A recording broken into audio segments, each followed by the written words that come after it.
Evening, boys. Hello. How you doing? Good, good. Let's know who's seen Beetlejuice. Beetlejuice. Not I. I haven't seen it yet, but that is on my list. I definitely want to check it out. I really do not. I'm tired You of. don't? No, I wasn't a huge fan of the first one, and Sacrilege. I'm tired of these. Hey, it's 30 years later, and we've got these sequels because and Michael Keaton's great.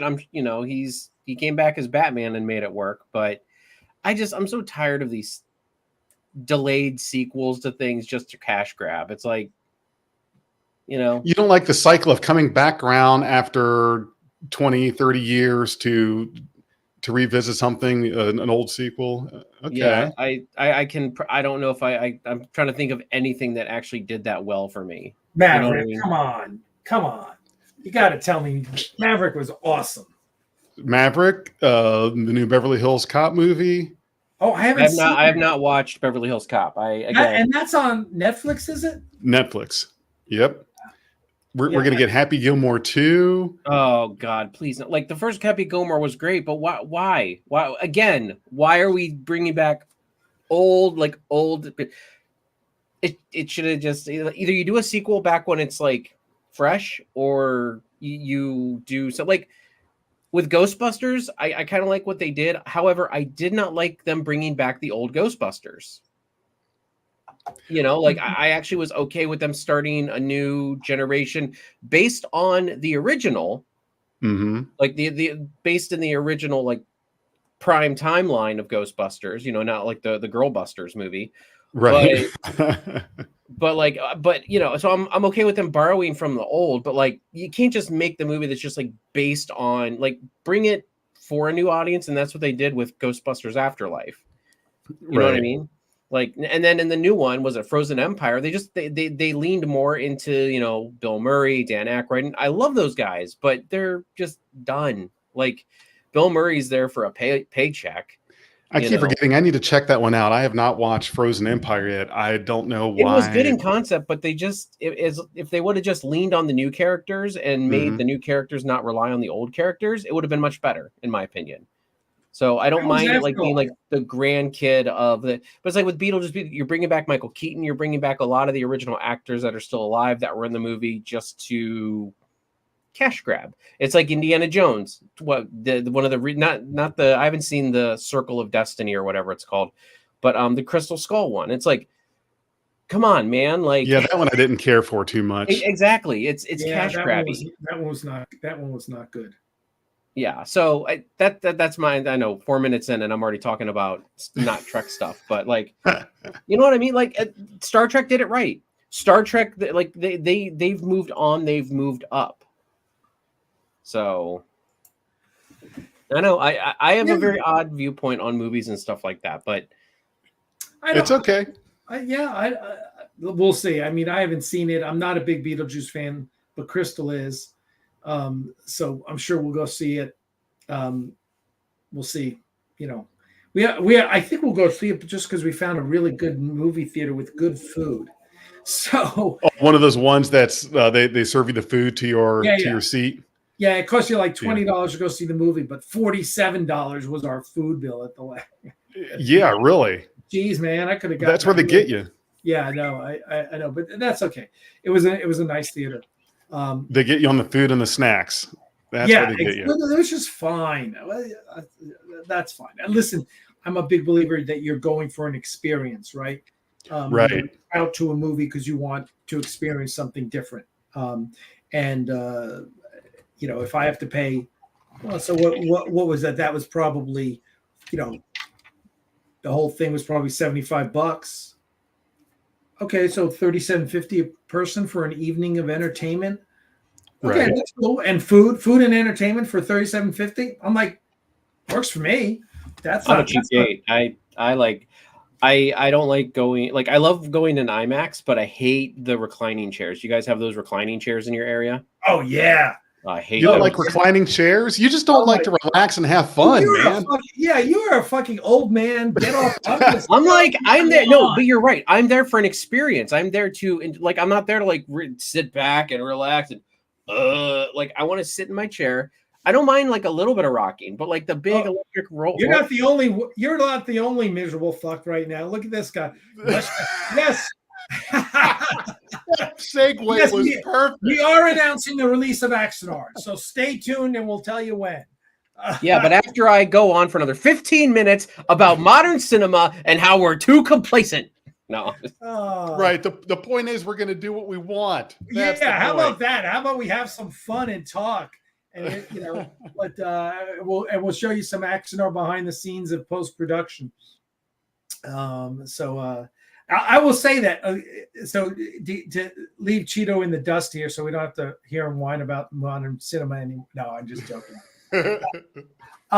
Which listen, there's so much entertainment these days that I almost feel like we all have an obligation to support the theater, to support the cinema, because it's so easy for us to be entertained, and look, and I said it 10 years. When did Batman versus Superman come out? 8 years ago? That was 2016, I think it was, wasn't it? So 2016? Yeah, probably. Look that up. 8 years ago, right? When Batman versus Superman came out. 2016. Yeah, and everyone was whining about it. I said, Batman versus Superman, and you're whining about it? I'm like, 20 years ago, we would have killed for Batman versus Superman. Look at the shit that we had to grow up on. Howard the Duck. And I'm older than you guys. I had to grow up on like the TV bullshit Captain America and bullshit Punisher and the real bullshit. I mean, these days we have so much. So I hate to sound like an old man, but it's like, just suck it up and enjoy what you can and don't complain about there's so much content out there, right? We're not waiting 17 years for the next Star Wars movie, and you get complain about all you want, but I think we ultimately have to decide what we like, because there's so much stuff. Decide what you like, and let's talk about what we like, because you could talk about how shitty The Acolyte was, or we could talk about Andor season 2 coming up and how excited we are about that, because that's, is there a date for that yet? I'm super. That's my favorite Star Wars show, like, period. Listen, I don't blame you. I like Ahsoka. I like Ahsoka too, but I think Andor is the best. Andor is the best Star Wars TV, the way Rogue One is the best Star Wars movie. Mm-hmm. Oh, 100% agree. Yeah. I would. People like gasp when I say, "Look, I'd take Rogue One over any Star Wars movie." Absolutely. Any. Like, if I had to watch one Star Wars movie for the rest of my life, it'd be Rogue One. Yep, I'm with you. And I'm not denigrating the original trilogy, right? No. They're great movies. We all love them. Right. But Rogue One was on the other day, and I watched it because I hadn't seen it in a while, and I was like, holy fuck, this is good. Mm-hmm. And that's the way I feel when I'm watching Andor. And Andor, especially because Andor can be kind of dark, right? And kind of it's oppressive the way Battlestar Galactica, the new Battlestar Galactica, is oppressive. I was talking with a friend about that yet. Like, I haven't seen BSG all the way through a second time, just because I'll get to I'll watch the miniseries, which is brilliant, and 33, and then I'm like, I know what I'm in for. It's not good. Right. Right? It's not good. Not good as it's brilliant filmmaking, but I just want to go watch something and feel better about myself. Yeah, Battlestar Galactica is pretty dark. That's for sure. But Rogue One is just so freaking brilliant. I'll come to the point on Sunday when I don't feel that way, and the next day I'll probably blow my brains out. honestly, the only show in my opinion that, like, of Star Wars that was really irredeemable was Book of Boba Fett. They had a real opportunity there and they crapped the bed. Everything else, in my opinion, was service. Everything else, in my opinion, was either serviceable or good. Like, I liked Mandalorian. I liked Obi-Wan enough. Ahsoka was good. I'm not a big fan of Jedi stuff, but I thought Ahsoka was really good because it was not focused on Skywalker bullcrap. Yeah. And I'm with you. There's one other, and obviously Andor, because that's the best. But yeah, no, I mean, I agree with you. Yeah, so and this is the thing that gets me. I mean, yes, we can all be doomcock and bitch about everything. And again, Right. I love doomcock. I enjoy show the guy. I think his overwhelming negativity hides the talents the guy has actually. But or we can decide there's stuff I like, and let's talk about the stuff we like. Yeah, I can't stand the overwhelming negativity. Like everything is awful. There is a lot of that out there, especially with the Acolyte. Like I was trying, because it was a Jedi show that was not in the Skywalker saga. I understand that it had issues and problems, but I was trying to find good things, because this is kind of what I wanted. I wanted Jedi stuff outside of the Skywalker saga. I didn't want it hampered by the entire the Imperial Civil War, or what is it, the Galactic Civil War, and all that. I'm so glad it took place prior to all that, and there really wasn't too much crossover with that. Obviously, Plagueis kind of is a crossover-ish, but that was just a cameo. But anyway, I just think, when you look at the Star Wars TV shows, multiple, they're so much better than the last 3 movies. I mean, and Cheeto, watching Rogue One, because Rogue One isn't on as much as the other 3.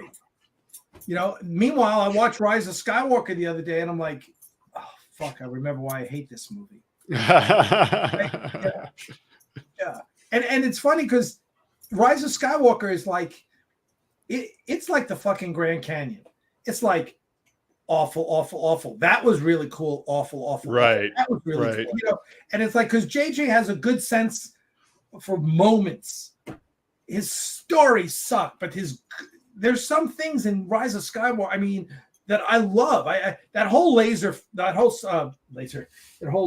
fight on the water on the derelict ship, all the way through when Han Solo shows up again, is fucking brilliant in my book. I love that shit.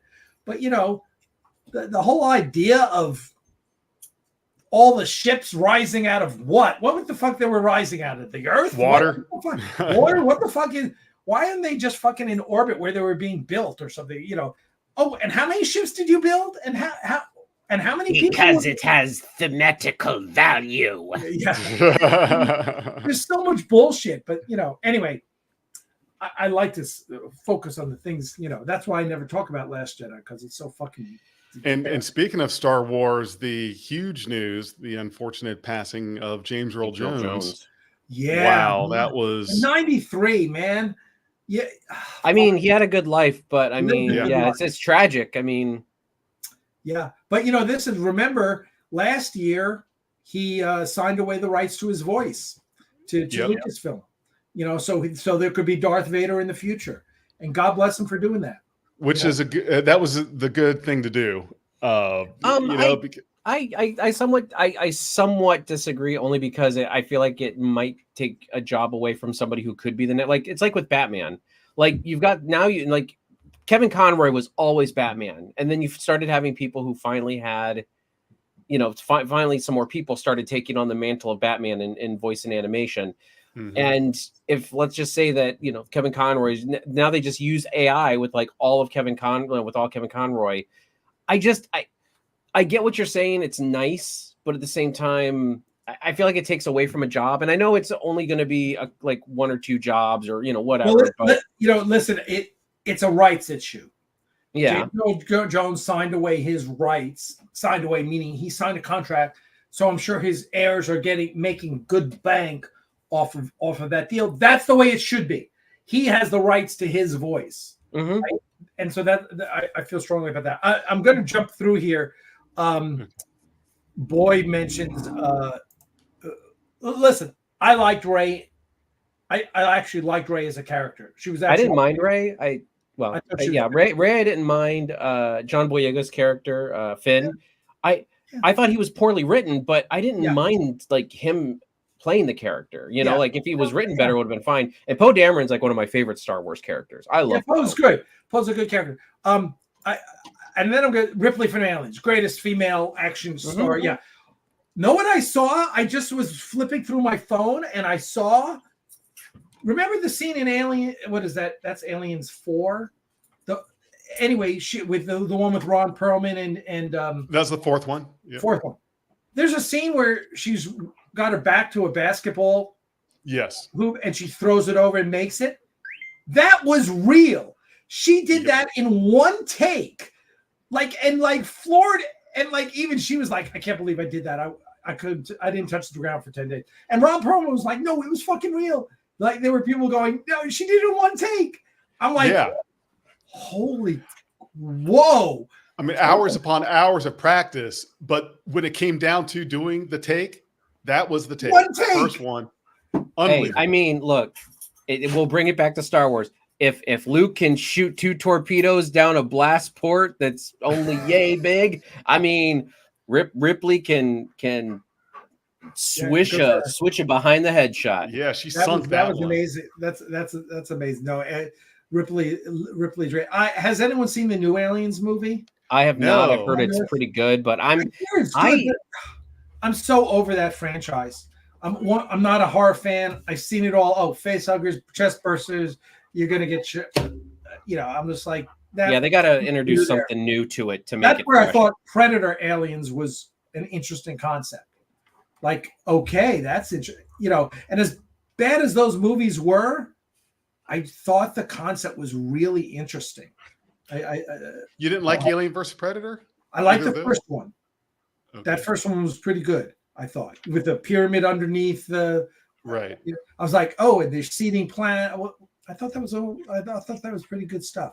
So I do want to show for all our loyal fans here. We have a couple things to show you guys about Axanar. Since it is Axanar After Dark. Please tell me it's a strong female lead. We have a strong female lead. Yes, we do. And we've added a couple. We're actually in post-production doing 2 inserts. We're doing 3 inserts, and they're all female, as a matter of fact. Nice. One of those has been finished already, and I'm very excited about it. And then we've got it, and then I think next month we're going to shoot the next 2, which are going to take a little work, but we're making a lot of progress. We got a new guy on board doing compositing.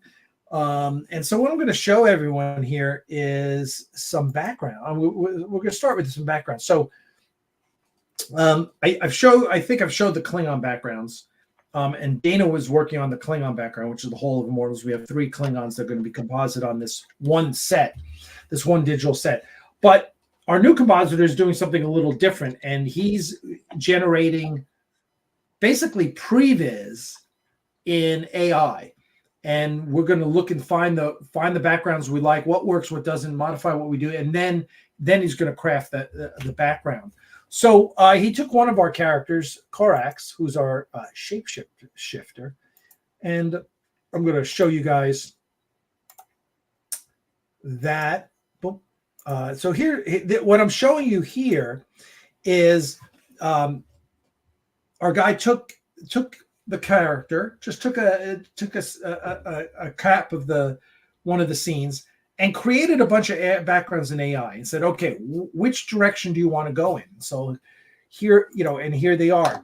And obviously we're on Starbase 1. So a couple different designs. How do you want the windows? What do you want the structure? What kind of lighting do you want in the background? Wow. How far out are they if the galaxy is in the background? Holy cow. Yeah. I know, right? Well, again, just just fucking with things. We didn't approve that one. I know. I'm messing. And so he gives you a bunch of looks, and you can, what's going to look good. And so a lot of other one looks cool, but like not for Star Trek. But it looks cool. Which one? 3 up on the right side. It looks cool. I just don't know maybe if you're in astrometrics, maybe. Yeah. Oh, I see what you're saying. But I don't know, like not for like a ready room or a 10 forward. And also, how much background do you want? Like, for example, I would think this one on the left in the middle is a little much. I like it. It's very Star Trek. But it's probably a little more background than we need. And if you go back to Prelude, the backgrounds are very diffuse and you're not seeing a lot of detail. So there's a lot to consider in these, but There. So this is kind of like previs. This is previs. What are we thinking? What are we liking? The one at the bottom left looks a lot like a Star Destroyer bridge. Which one? Oh, this? No, I'm sorry. Second to bottom. I'm sorry. That one in the middle. Yeah, on the left side. Like that just reminds me of like the windows on the Star Destroyer. Yeah. So okay. So the other thing I'm going to show you then is then I like those backgrounds. Oh yeah, they're all really good looking. Yeah. So it's good stuff. So then let me also show you. So then he just did a quick composite. Took one of the ones we liked, and he ran some car, and from this we made more suggestions, and we like felt the lights on the right side were just too much. Like I'll tone that down. However, it does feel a little claustrophobic, but I like that because it makes it feel more of like a military vessel. Yeah. Yeah, like something in between Enterprise and like TOS, like I don't know what the room technically would be for, but it does feel a little claustrophobic. And that's what I liked about the NX-01 was that it felt more like a submarine. And this kind of feels like the next step up. And that's where this takes place is 10 years before TOS, right? Yes. Yeah. So I don't know. I actually really like that one. That's probably for me, that's maybe the lights are too much, but like that kind of like the way the background narrows more. Yeah. So there you go. There's that's kind of the stuff we're working on, and there's lots of stuff coming off. It's a lot of fun. It's a lot of fun to see it. It's a lot of fun to work on it. We're making progress, and not as fast as I'd like, but you know what? After 10 years. What's a couple more months? We got it. Right. We got to do it right. We got to nail it. Boyd asks a question. He says, "Now that the Star Trek franchise rights are flux, can the Axanar movie be made?" No, I mean it's that hasn't changed. We're still we're still working on the settlement agreement. Listen, even if Skydance said, "All right, we love you guys. You're great. Go ahead and make a movie." Well, we don't have the money to make a movie. We'd have to, we're finishing what we're doing. I was about to say, you guys are way far in the production process to just turn around. No, we're going to release this no matter what. I mean, no matter what. So I just hope, I hope the new people at Skydance are a little more enlightened than the current regime at Paramount, and has a little, treats their fans with a little more respect. We can hope that they're more enlightened. Yes, we absolutely can. So that's kind of where we are. The shapeshifter is not a founder. She's an Antosian,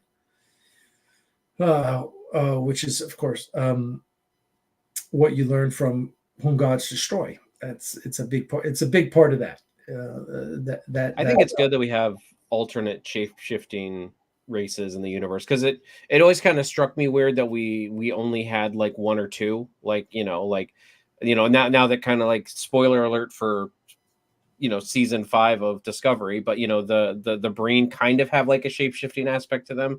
I mean, they're not like shapeshifters per se, but they're not exactly like flesh and bone either, right. And I like the fact that we're getting that.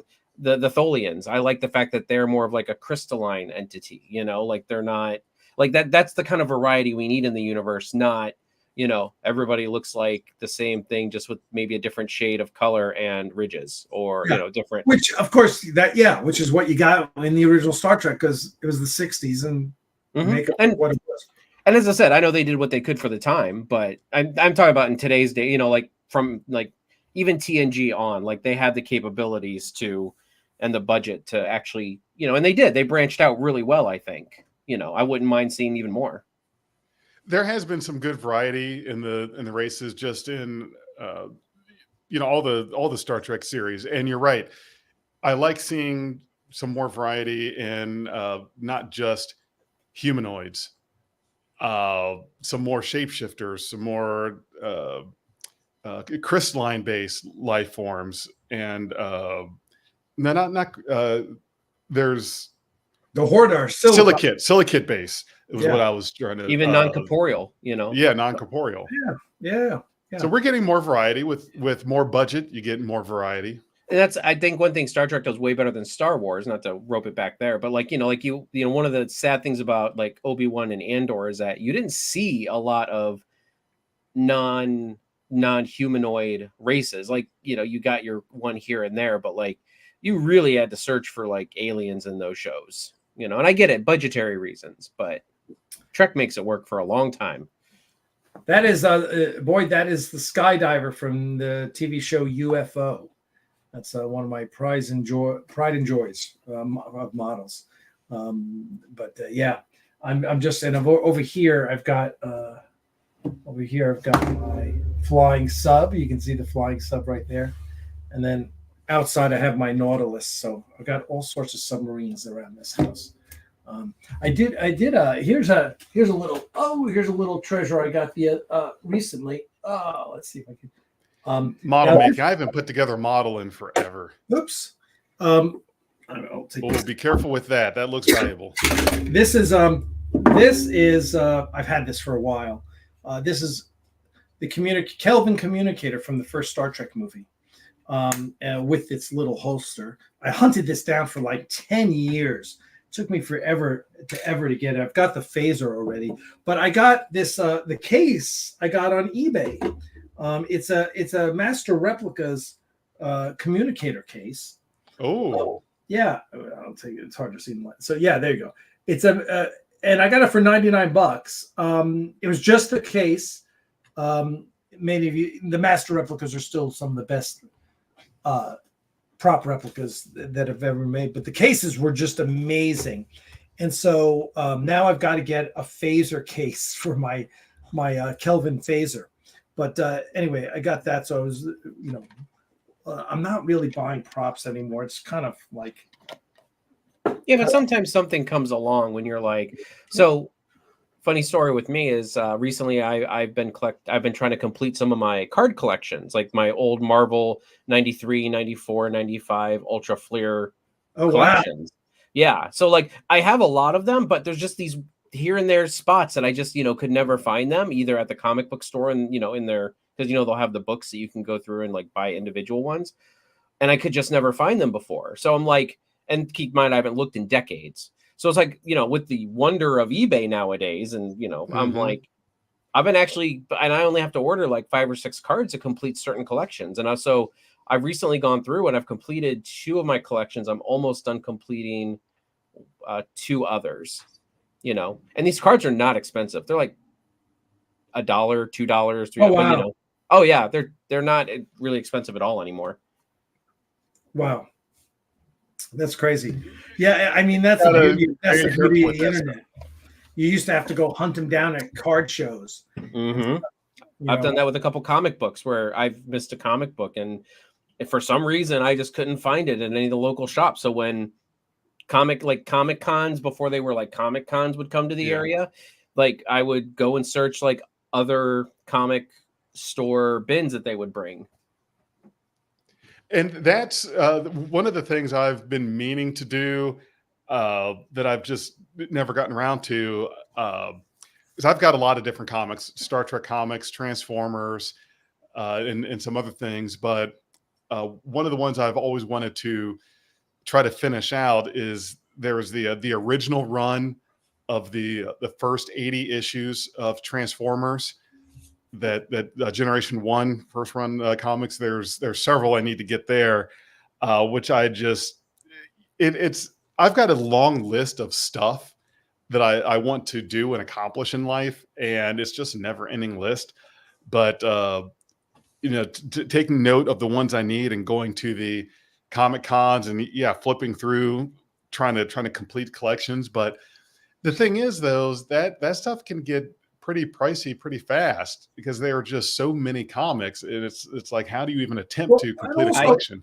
And also, just that's a custom made comic case there.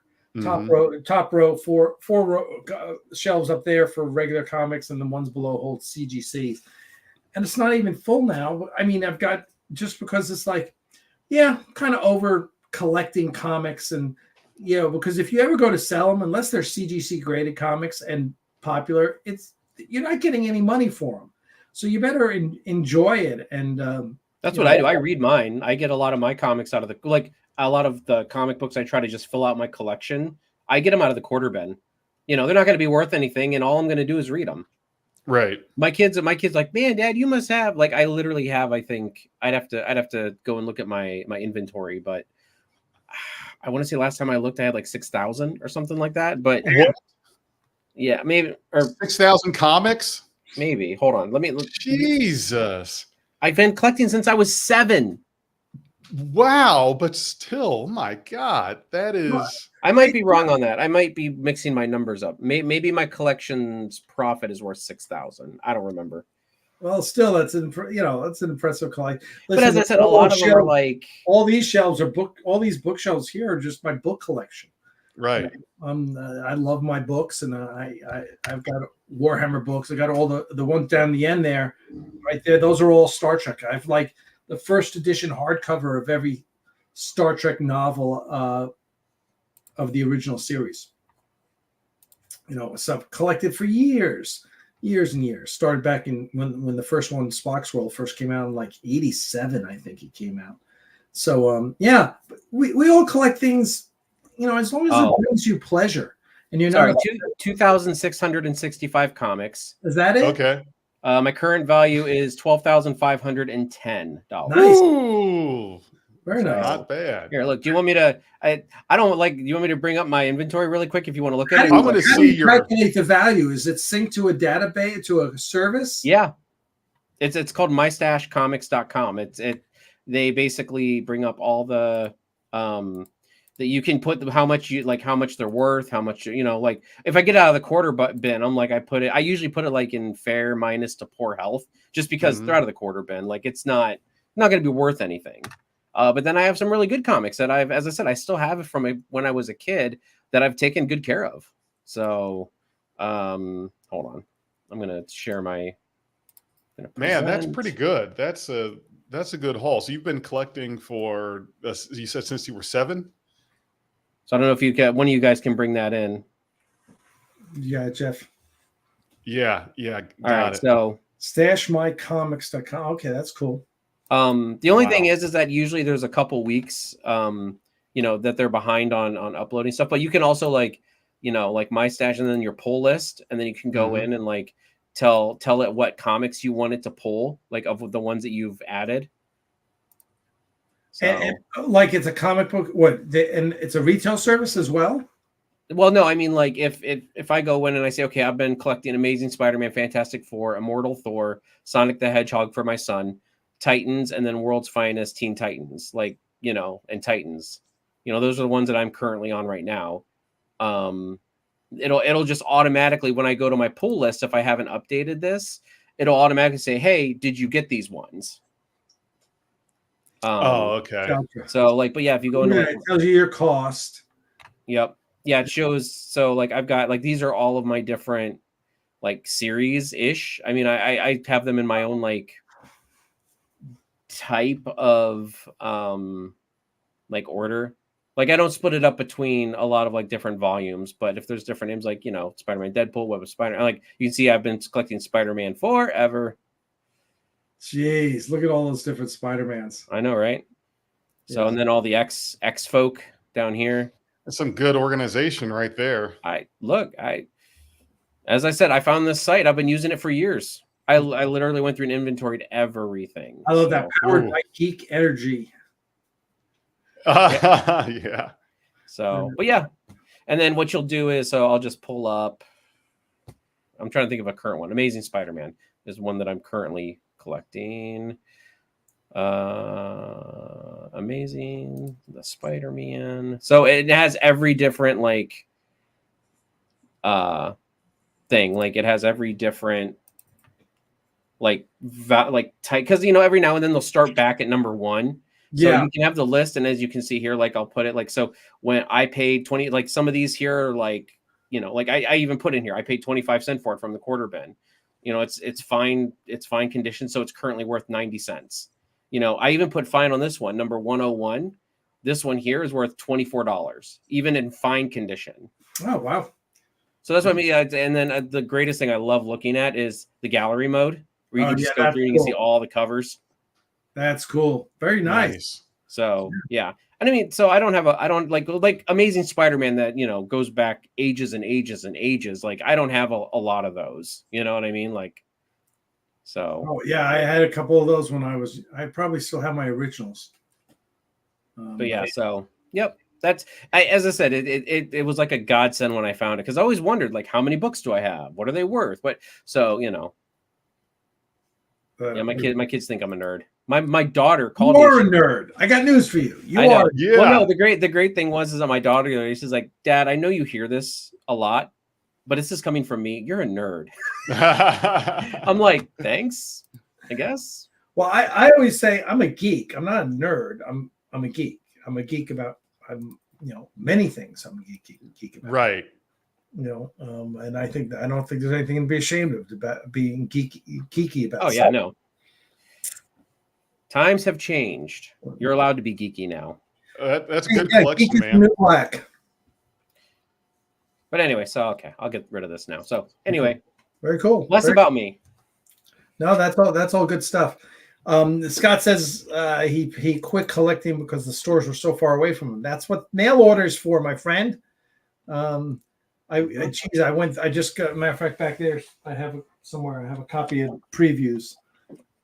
It's in the comic book shop. Usually I go to the comic book shop and all I'll get is previews, and I'm just not interested in buying pamphlets anymore. So if I really want to read a story, I'll buy a trade paperback. And I've got, holy shit, I've got that. By the way, speaking of comics, geez. The Axanar comic? What? Oh. I was thinking the same thing. No, I can't. That's exactly what I was thinking.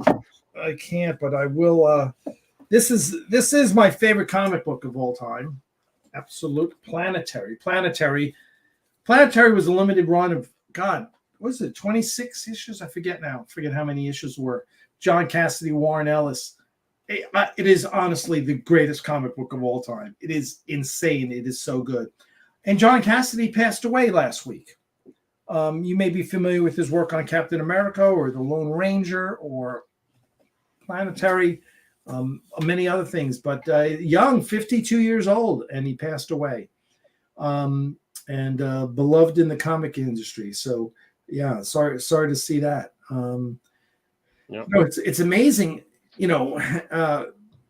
how young some people. There was someone else who passed away at that, and I forgot who it was, in some other industry, who was young like that, was like 52 or something. And but yeah, I mean, yeah, it's shocking, especially because James Earl Jones passed away at 93. Right? We have, people, a lot of people you hear are passing away in their 90s, which never used to happen. I don't want to live that long. It's depressing to think that, I'm going to be 47 next week, and I was just thinking to myself, okay, double that. Do another run. Oh no. Well, no, thank you. I work in nursing homes, so it's like, as a therapist, I see some 90-some-year-old people that are really bad, and I see some that are really good. So it's like, it just depends on how you take care of yourself. Like, it absolutely does. If you treat yourself like in your body like garbage, then yeah, like come 65, 70, 75, you might be like, man, I'm done. My knees can't take it. My back can't take it. My brain can't take it. But like I know people that are in their late 80s right now that are just like, they're still going strong. They come and walk on the treadmill down in, in our gym. They're still moving. They're still with it enough to like, I mean, yeah, there's, when you're in your 80s, your brain's going to start misfiring a lot, but like, they're still well enough to be like, I'm enjoying life and whatever I have left of it. Yeah. I kind of want to be done by the time I get to my 50s. Oh, no. My grandpa was 87 when he passed away at home. Dude, I just turned 64. Really? Yep. Wow. That's something. Yeah, no, I already, before I had a half hour before we signed on. So I went out for a ruck, put a 20-pound backpack on my back and took off. 64, even that sounds like, that's just a lot of years. Well, I know. Again, Jeff, it's all how you take care of yourself. Jefferson, I think you're on a journey right now of like becoming healthier. And I mean, we've all seen that over the past year. And I think you're going to come to find that once you get yourself healthy and comfortable, because right now you're getting healthy and you're not in the comfortable phase. But once you get yourself healthy and comfortable, then you'll be like, holy shit, I actually kind of want to do this. Like, I mean, seriously though, because, you've lost a lot of weight. You're taking better care of yourself. You probably ache less. You still ache. I still ache, but I do ache less. That's true. So, it's like, as I said, it's all on how you take care of yourself. Yep. It absolutely is. Listen, I'm 64. So I just turned 64. And my plan is probably to retire at 75. Now retire, what does that mean? What does that mean anymore these days? I mean, I only work like 39 hours per week. Yeah, that's retirement. I'll still be doing stuff, but hopefully be doing stuff at home more often, not working for the man, whatever the case may be. Things that take it easy. I really want to spend a lot more time doing my hobbies. I have no time to play Warhammer anymore, or build or paint models, or I'd love to get into 3D printing, my Warhammer. I don't have time to do that. I don't have time for Warhammer, let alone 3D printing. But so things like that, but also and work out more. Alan, what about Axanar? Well, Axanar's going to be done here, hopefully before you retire. Before I retire, and so maybe we'll do some more. Brian Lampert says he works harder now than when he retired. Than when he was actually working harder now, being retired. But I mean, but you're probably doing stuff that you are passionate about, whether it's improving your home, whether it's doing projects that are passionate to you. I mean, I thought you, no offense, but I thought you were retired, and but that's why you did so many of the animal projects, was because you were independent, whether you were, whether you were financially sound or what, but it sounded like you were doing these things because that's your passion. And you probably work a lot at that. I do. It's interesting. We've been talking about cutting back on the animal rescue just because we spend so much time on it. Right. And you miss podcasts every now and then. I mean, not acceptable. Yeah, exactly. Exactly. But So I mean, we're always, you're always investigating where you're spending your time. I mean, I'm fortunate in my world that, being that I don't have kids, I have more time, right? And that time tends to go towards animal rescue. So, listen, I also get up, I slept late this morning just because I was up late watching the debate last night and the aftermath. That bloodbath, yeah. I know. I missed it, but I've been wanting. I need to get caught up on some highlights or something, which because that's what I'm going to have to do later tonight as I'm slumbering to unconsciousness, is watch the videos, the memes, the GIFs, the debate. Oh no! What? No! Watch it in its entirety. First off, get all the context for everything they're talking about. Don't take it in the little bits that you get from online, because that is misleading. I'm just going to tell you right now. For me, after I watched the whole debate last night, I went and I started cross-referencing all the fact checkers. And I spent 2 hours doing that last night after, because I'm a centrist, so I like to be informed. Yeah, good for you. And the thing is I don't want to vote for Donald Trump, but it just depends on what the best option is. You know what I mean? So I'm fact checking everything, and I spent 2 hours fact checking after the debate. Then this morning I dropped the kids off at school and I still had 45 minutes, so I had to leave to go to work. So I sat down and did more fact checking. Oh, geez. So the thing is look, I'm not saying either of them have a squeaky clean record, but man, there was one of the candidates last night. His fact check was I'm not saying who. Yeah. No, we don't want to say he's who. The one complaining about the refs. Oh, I know. I saw that too. And I'm like, we could get on the whole. I don't want to get on that topic, but we could, if you want to talk about a little bit of it. I mean, I could go into a lot of the details on some of the stuff. That I actually didn't watch the debate. I was reading my Twitter feed while the debate was going on. Watch it in its entirety, because it is pure cinema, which is not good for a debate. Like, you don't want your actual political debate to be pure cinema, but it's there and you can watch it. It's there. One is there for the comedy, the other one is there for the zingers. I mean, just I'll have to watch the replay of it. How long was it? A couple hours? I love that, Stephen. Yeah. I would love to do it. Believe me, I would love to do a UFO fan film. Absolutely. And do it, period. Do it, period. Absolutely. That would be awesome. I don't know, Jonathan Lane had done a Space 1999 trailer for Interlude. I don't know if you ever saw that. But I want to do a UFO. No, I want to see that. It's pretty good, actually. It's pretty good. I want to do a UFO trailer for Axanar when it comes out. Just because I love that opening. Yes, UFO Scott is the one with the purple-haired ladies. That is the one. Well, we love our purple-haired ladies. That is great. So I don't know. So what else is up on the geek front while we talk about something outside of the disaster that was last night in Philadelphia? That's a whole other stream in and of itself. That's why I'm not getting into it.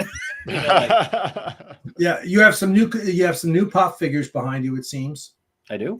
Or have you just rearranged them? I don't think I've moved. The only one I added was Johnny Bravo. Okay, yeah. I added Dende from Dragon Ball. Yajirobe from Dragon Ball. But that's about it. Those are the more recent ones that came out that I got that I decided to put up. Do you have the entire classic X-Men there? Is that all? Yes, the entire classic line. Yes, I have Angel, Beast, Cyclops, Iceman, Jean Grey. Very cool. There was no Professor Xavier in that line. Wow, why not? I don't know. They went with the 5 classics. Would be. So. Yeah. I mean, I'm sure they might do it eventually, but I mean, in that classic line, they didn't. Not that I ever saw. They didn't have an actual Professor Xavier. So, but yeah, no, that's honestly, it's one of my favorite teams.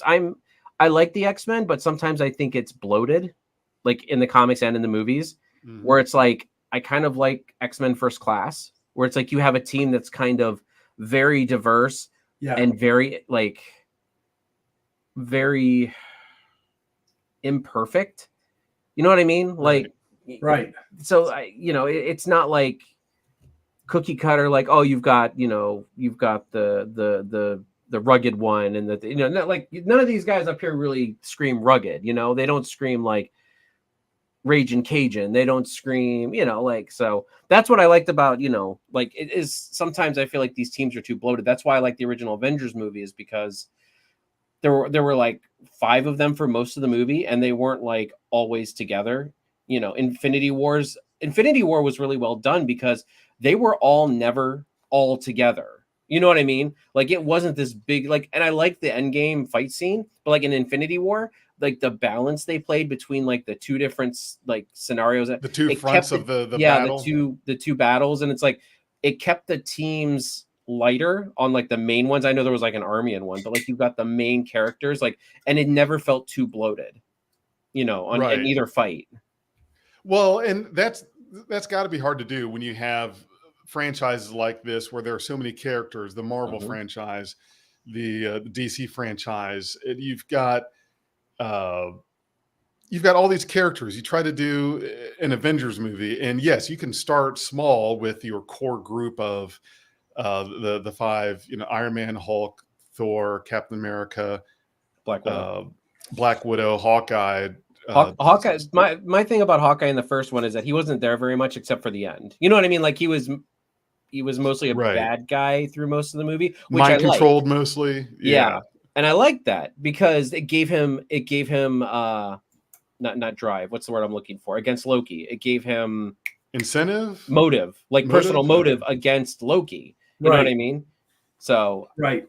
Everyone's like, "Oh, he was a bad guy for most of the film. He's not really an Avenger." I said, "No, he was. They were developing his motive throughout this movie, so that he would have an actual motive to like really kick Loki's ass at the end."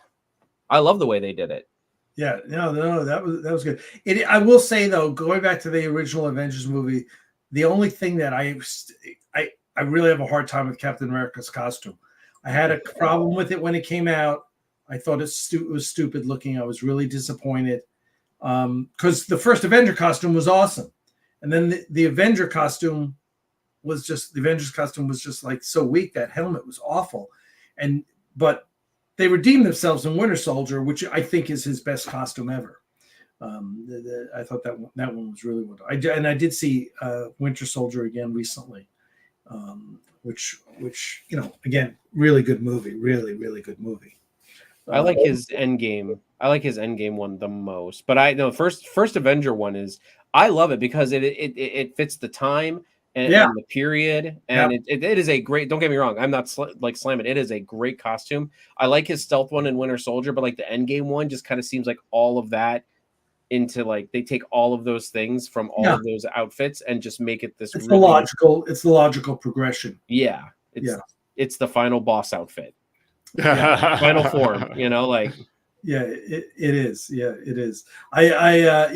So it's still fun to watch those movies. I mean, and Infinity War I have seen less than Endgame. So it's a little more fun to go back and see. And I'll tell you, Age of Ultron is still a great movie. Oh, I loved Age of Ultron. Everybody was shitting on it when it came out. I'm like, listen, if I walked into that movie and I wanted to see all of my favorite superheroes bashed together against a bunch of robots, and I thought it was a decent story, but I'm like, no, I got out of it what I wanted. I wanted to see all the Avengers kick the crap out of all the Ultrons, and that's exactly what I got. And the story made sense to me, and I'm like, yes, that's right. All I wanted. Yeah. Well, yeah, I know it was you go through that movie, you go, yeah, I believe everything that happened in that movie like kind of made sense, and they tied everything together, and and I guess they're bringing Ultron back. Yeah, in the I heard about series. that. Oh, well, there's going to be another Vision series. Is it? I heard snippets about this. Is it another season to WandaVision, or is it different? It's a spinoff. Like Agatha All Along's coming out next week. That's a spinoff of WandaVision. The Vision series is going to be a spinoff of WandaVision. Jesus. I know. I mean, I like White Vision and I like the Vision plot. I think that is a very interesting dynamic. And I wish they would have focused more on that in the WandaVision show. Although WandaVision was an excellent TV show, I still wish they would have focused on kind of like the dynamic between actual Vision and like Hex Vision is what I call them. From the Hex. I think that would have been more if they would have played on that, rather it be rather be in the last episode, because some of my favorite parts in those last couple episodes was Vision's character progression, that one, and then the White Vision coming in. I think White Vision should have came in middle of the series, maybe even last 3 episodes or something like that. Right. So I could see. Now, was White Vision, is that something from the comics? Mm-hmm. Yeah, for a long time he was White Vision in the comic books. In the MCU, that is actually original Vision. Like that is the original one that the United States government rebuilt. They made him white for some reason. I don't know, because sometimes U.S. government needs to. They're whitewashing him. I don't know. But no, like that is a thing from the comic books. Is that for a while in the comics he went from that green and yellow and red to like that all white outfit. Now, and in the comics, is the Soul Stone or is it the Mind Stone? No. Is that it? No, that was something. No, that was the Sunstone, which is just a really powerful. I think it was a space galactic stone, but it wasn't like an Infinity Stone. Yeah, but it was a pretty powerful, or it was a Sun Gem, I think it was called. I'd have to look it up. But it was like the Sun Gem. It was never the Infinity Stones. Yeah, but it was never one of the Infinity Stones. Now, I don't know if they retroed that like in recent comic books since they did that, because you know how the comics like to adapt what the movies are doing. Right. So who knows what they did with that, but just like the Eye of Agamotto was never the Time Stone, But I like how they wrapped everything like together. Like they really did do a good job at wrapping everything and made everything kind of. The only one that I was upset about was the Soul Stone, from they just went to some random planet and got it, like right. I thought that was a bit, I don't know, a bit much. Yeah, interesting. Scott says in the comics, Adam Warlock had the Soul Stone. Yes, he did. He is correct. That's it. Yeah. So we'll look for. By the way, the one thing I got to go back and see. One of the best things Marvel came out with was the Guardians of the Galaxy Christmas special last year. That was a good show. That was brilliant. Yeah. I was like, wow, that was good. I mean, I wish they did more special. I think Agatha All Along should have been a Halloween special this year instead of a series. That's interesting. I think that you could do another Christmas special. I had an idea for one. I don't I think it was like Rocket and like not another Guardians Christmas special, but like the animals like Rocket, Howard the Duck, Cosmo the dog, like all all those animals, and like have like a Christmas special with them or something. Like I thought that would be kind of cute and kind of they could play it up because obviously some of those guys are like really like crotchety old men like us, and then like and then like some of them are just sweet and innocent like Groot. Like so I thought that would have made some kind of special. I thought a Christmas special. The only problem would be is that we've already done like a Christmas special with the Guardians crew, so I don't want it to be a rehash, but right. But Drax and Drax and Mantis were more involved in the Christmas special this time or last time, so maybe we can get as I said, like Rocket and Groot and Cosmo and Howard the Duck in this one. And have James Gunn come back and do it. Like, why not? Like, let him do DC projects. Let him direct another Christmas special. He did a great job with it. Yeah, he did. Werewolf by Night was really good. That's that was a Halloween special from a couple years ago. You could do never heard of that one. Oh, Werewolf by Night. Yeah, look it up. It's based on a comic book, but it's in black and white. And it's actually kind of gory, but it's in black and white. So they can like back a couple years ago in Marvel, you could get away with that. But it's based on like the monsters of like the Marvel universe and stuff like that. Right. Awesome. Gotcha. All right. Well, it's 8:00. Time to sign off. Had fun, guys. Thanks for the live stream tonight. Yeah, it was good. Thank you everyone for coming out. We appreciate it. We will be back. I know next week I've got Jay from Sidetrack is going to be on Axanar After Dark. I'm sorry, he's going to be on Axanar Confidential on Friday. And he may join us on Axanar After Dark on Wednesday. I would invite him along, so we'll see. But everyone have a good week. Be safe out there. Have fun, and we will see you next time. Live long and prosper, my friends. Bye, everyone. Bye.